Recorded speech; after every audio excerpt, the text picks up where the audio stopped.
Bienvenidos a este análisis profundo. Hoy vamos a desglosar un tema que vemos todos los días en la consulta, la miopía. Pero vamos a ir un poquito más allá de solo necesitar lentes. Tenemos aquí varios reportes, metaanálisis recientes, que la verdad dibujan un panorama complejo y, sí, algo preocupante. Hablan de una verdadera epidemia global de miopía, sobre todo en jóvenes y en zonas urbanas. Exactamente. Y creo que lo crucial aquí es entender que esto va más allá de la graduación, ¿no? Las fuentes que vamos a revisar hoy justamente exploran las causas de este aumento tan rápido. Y, muy importante para el largo plazo, analizan esta conexión ya bien establecida entre ser miope y tener un mayor riesgo de glaucoma, una causa principal de ceguera irreversible, como sabemos. Así es. Entonces, nuestra misión hoy es extraer las ideas clave. ¿Qué tan grande es el problema realmente? ¿Quiénes están en mayor riesgo? ¿Qué sabemos de los factores genéticos, ambientales? Y claro, ¿qué implica todo esto para el glaucoma? Bueno, pues entremos en materia. Empecemos con la escala, porque los números la verdad sí impactan. Las fuentes dicen que la prevalencia global de miopía ha subido bastante. Del 23% más o menos en el 2000, ahora estamos hablando de un 34 o quizás 36% a nivel mundial. Pero lo que viene. Sí, las proyecciones son lo que realmente preocupa. Se estima que para 2050, casi la mitad de la población mundial, unos 5.000 millones de personas, podrían ser miopes. Y ojo, dentro de esa cifra enorme, lo más inquietante es que 1.000 millones, podrían tener alta miopía. Hablamos de menos 6.0 dioptrías o más. Este aumento desproporcionado en alta miopía es alarmante porque, multiplica el riesgo de complicaciones serias. 1.000 millones con alta miopía. Es que cuesta trabajo hasta imaginarlo, ¿no? Una de las fuentes la llama epidemia silenciosa o incluso enfermedad de la civilización. Sugiere que es como un efecto secundario de cómo vivimos ahora. Es una descripción muy adecuada. Un aumento tan rápido, tan generalizado, no se puede explicar solo por genética.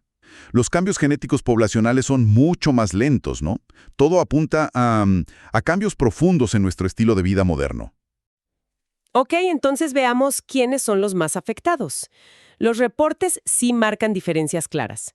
Geográficamente, Asia Oriental y Sudeste Asiático, Corea del Sur, Taiwán, Singapur, China, tienen las tasas más altas, hasta 80-90% en algunos grupos de jóvenes. ¿Cómo se compara eso con otras partes del mundo? El contraste es bastante marcado. Por ejemplo, en el Mediterráneo Oriental, las prevalencias reportadas son mucho menores, quizá un 5% en escolares. Y en Occidente, aunque históricamente teníamos tasas más bajas, el aumento es innegable y preocupante. En Estados Unidos, por ejemplo, ya andan por el 42%, casi el doble que hace unas 3 décadas. Y otro patrón muy consistente es la división entre ciudad y campo. Los estudios casi todos señalan mayor riesgo en poblaciones urbanas. Un estudio que citan calcula un odds ratio de 2.6. O sea, los niños de ciudad tenían 2.6 veces más probabilidad de ser miopes que los niños de zonas rurales. Eso ya nos da una pista, ¿no?, del entorno. ¿Y la etnicidad juega un papel directo? Se menciona mucho Asia Oriental. Sí, es verdad que la prevalencia es más alta en esos grupos. Una fuente dice que más del doble de probabilidad comparado con poblaciones de ascendencia europea. Pero la interpretación que más pesa en los estudios es que la etnicidad funciona más como un factor de susceptibilidad genética, ¿sabes? No tanto como causa directa. Lo interesante es cómo esa predisposición interactúa con el ambiente. Por ejemplo, un estudio británico vio que niños de origen surasiático tenían más miopía que sus compañeros blancos, aunque vivieran en el mismo lugar. Esto sugiere la base genética, sí, pero parece que lo dominante es la mezcla. Esa susceptibilidad más un ambiente con, sistemas educativos muy intensos, muchas horas de trabajo cercano y, crucialmente, menos tiempo al aire libre. Como que el entorno moderno activa esa predisposición. Claro, tiene sentido. Los informes también hablan de la edad de inicio y el género. Sí, La miopía generalmente empieza en la niñez y avanza en la adolescencia. Hay un estudio que muestra un salto tremendo, de casi 15% en niños de 5 o 7 años a casi 60% en jóvenes de 17, 19. Y un punto clave es que empezar más joven casi siempre significa una progresión más rápida y un grado final más alto. Y eso, pues, aumenta el riesgo de complicaciones a futuro. En cuanto al género, si juntas todos los datos, parece que hay una prevalencia ligeramente mayor en mujeres. No está súper claro por qué. Quizás diferencias en hábitos de estudio, no sé. Ok, y esto nos lleva directo a las causas, ¿no? La eterna pregunta, ¿genética o ambiente? ¿Naturaleza o crianza? ¿Qué pesa más aquí? La genética sin duda pone la base. El riesgo sube si un papá es miope, como 1 de cada 3 niños, y si ambos lo son, pues casi la mitad, 1 de cada 2. Se han identificado, fíjate, más de 200 sitios en los genes asociados a la miopía, pero todos juntos explican solo una parte pequeña de por qué unos sí y otros no. Hay una frase muy gráfica en una fuente: la genética carga la pistola, pero el ambiente aprieta el gatillo. ¡Wow! ¡Qué buena imagen! Eso pone el foco totalmente en los factores ambientales que sí podemos modificar, ¿no?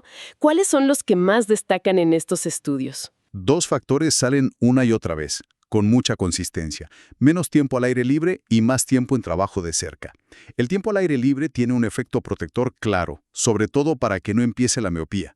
Y lo interesante es que parece que tiene que ver más con la intensidad de la luz de afuera, la luz natural, que con hacer ejercicio en sí. ¿Y hay alguna recomendación? ¿Cuánto tiempo afuera es bueno? Pues los estudios sugieren que unas 2 horas diarias o unas 13 horas a la semana pueden bajar el riesgo significativamente. Cada hora extra por semana al aire libre baja el riesgo como un 2-3%. La hipótesis que más se maneja es la de la dopamina en la retina. Se cree que la luz brillante estimula la dopamina y esta como que frena el crecimiento excesivo del ojo. ¡Qué interesante! Y el otro factor clave, el trabajo de cerca. Leer, estudiar, pantallas. Exacto. Actividades que nos obligan a enfocar de cerca por mucho tiempo seguido se asocian consistentemente con mayor riesgo de que aparezca y progrese la miopía. Un metaanálisis calculó un aumento del 2% en el riesgo por cada dioptría hora de trabajo cercano a la semana. Otro estudio encontró un odds ratio ajustado de hasta 11.65 para trabajo cercano intenso. Aquí la hipótesis principal es la del desenfoque periférico hipermetrópico, o sea, al enfocar de cerca mucho tiempo, la periferia de la retina podría quedar ligeramente desenfocada hacia atrás, digamos. Y eso sería como una señal para que el ojo crezca más largo, tratando de alcanzar ese enfoque. Como si el ojo dijera: ah, necesito largarme. Fascinante cómo responde el ojo a estas señales visuales. Las fuentes también tocan otros factores, ¿no? Como la urbanización misma, el nivel educativo, un OR de 20.4 para nivel universitario. En un estudio impresionante. Patrones de sueño, menos contacto con áreas verdes. Y bueno, la pandemia de COVID-19, con todo el cambio a pantallas y encierro, parece que reforzó toda esta evidencia del ambiente, ¿cierto? Totalmente. Fue como un experimento natural a gran escala, lamentablemente. Y ahora llegamos al punto que creo más nos toca en la práctica diaria, esta conexión entre miopía y glaucoma. Aquí es donde la cosa se pone, pues, muy relevante para el manejo a largo plazo. Establecido para el glaucoma primario de ángulo abierto, el GPA, y la relación es clara. A más miopía, más riesgo. Es dosis dependiente. Un metaanálisis encontró un OR de 1.65 para miopía baja, hasta menos 3.0D, y de 2.46 para moderada a alta, más de menos 3.0D, comparado con gente sin miopía. Otro estudio calculó que cada dioptría que aumenta la miopía sube el riesgo de glaucoma un 20%. Un 20% por dioptría. O sea, alguien con menos 5.0D ya tiene el doble de riesgo que alguien en métrope. Es imposible ignorar eso. ¿Y por qué? ¿Cuál es el mecanismo detrás de esta asociación tan fuerte? Principalmente son los cambios estructurales y biomecánicos que causa el alargamiento del ojo miope. Este estiramiento adelgaza todas las capas de atrás del ojo, la esclera, la coroides y, muy importante, la capa de fibras nerviosas de la retina y la lámina cribosa. La lámina cribosa, esa mallita por donde salen los axones del nervio óptico, se deforma, se debilita. Y todo esto hace que la cabeza del nervio óptico sea, pues mecánicamente más frágil, más vulnerable al daño por la presión intraocular, incluso a presiones que en un ojo no miope consideraríamos normales. Es una vulnerabilidad estructural aumentada. De hecho, hay un estudio reciente muy interesante. Usaron una técnica llamada aleatorización mendeliana, que usa genes como si fuera un experimento natural, y sugiere que podría haber hasta un vínculo causal genético bidireccional, mediado por la PIO. O sea, no solo la miopía aumenta el riesgo de glaucoma, sino que la PIO alta podría también a su vez contribuir a que progrese la miopía. Mira, qué interesante. Sí, y esto refuerza mucho la idea de que manejar activamente la progresión de la miopía en niños y adolescentes no es solo para que vean mejor sin lentes. Podría ser una estrategia preventiva clave contra el glaucoma en el futuro. Entonces, si la miopía, sobre todo la alta, aumenta tanto el riesgo y hace al nervio más vulnerable, uno pensaría que detectar el glaucoma en estos pacientes debería ser prioritario y quizá más fácil, ¿no? Porque ya estamos sobre aviso. Pero, ¿es así en la clínica? Pues ahí viene la paradoja. No, para nada. Es más complicado. Las mismas características que aumentan el riesgo son las que nos complican muchísimo el diagnóstico temprano y el seguimiento. Las alteraciones que vemos seguido en el nervio óptico miope, la inclinación papilar, el famoso tilted disc, la torsión de los vasos, esas semilunas miópicas enormes, la atrofia peripapilar, todo eso puede simular perfectamente un daño de glaucoma cuando no lo hay. O al revés, puede enmascarar un daño que sí está empezando. Claro, el nervio se ve raro de por sí. Exacto. Y luego, súmale que las herramientas que usamos, como el OCT para medir la capa de fibras nerviosas, también tienen sus bemoles en estos ojos. El adelgazamiento general de las fibras, simplemente porque el ojo está estirado, puede hacer que las mediciones salgan como anormales en los mapas de colores del equipo. Es lo que llaman la enfermedad roja o red disease. Ajá. Ves todo rojo en el mapa indicando que está fuera de la norma estadística, pero no necesariamente significa que haya enfermedad real, que haya glaucoma progresando. Y esto, pues, genera ansiedad en el paciente, claro, y a veces nos puede llevar a empezar tratamientos que son caros, con efectos secundarios, cuando quizá no hacían falta. Además, las bases de datos normales de los OCTs a menudo no tienen suficientes pacientes con alta miopía, entonces su validez ahí es limitada. Entendido.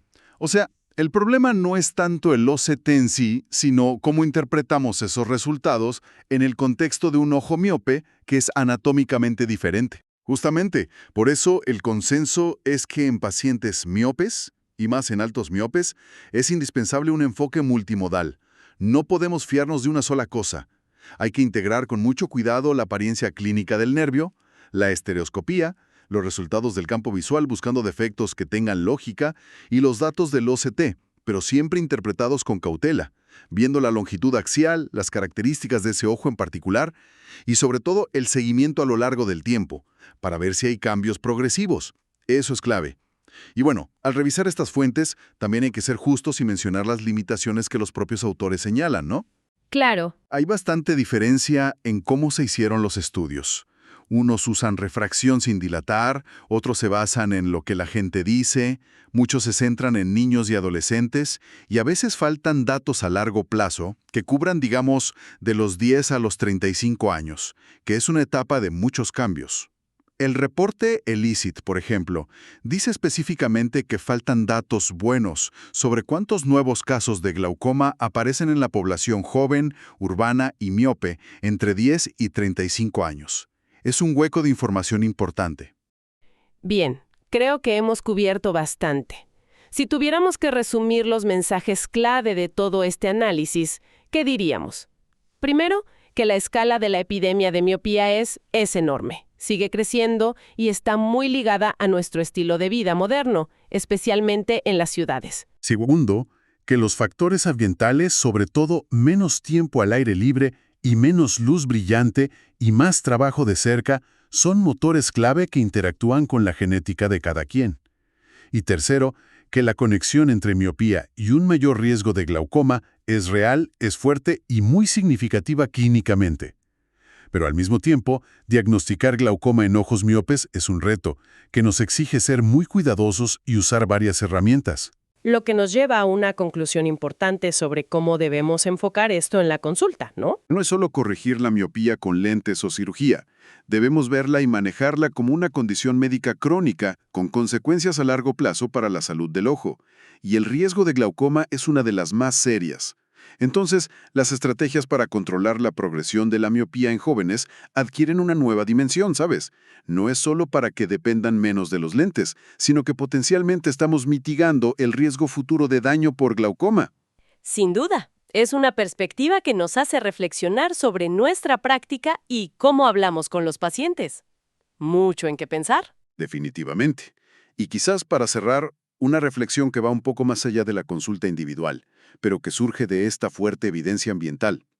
Si sabemos que factores como el diseño de las ciudades, la iluminación en escuelas y oficinas, las exigencias educativas, si todo eso juega un papel tan grande en esta epidemia, ¿cómo tendrían que cambiar nuestras ciudades, nuestros sistemas educativos, incluso nuestros hábitos tecnológicos diarios, para empezar a construir un futuro que proteja la salud visual de las próximas generaciones? Ya no solo tratar, sino prevenir a gran escala. Ese parece ser el siguiente gran desafío, ¿no?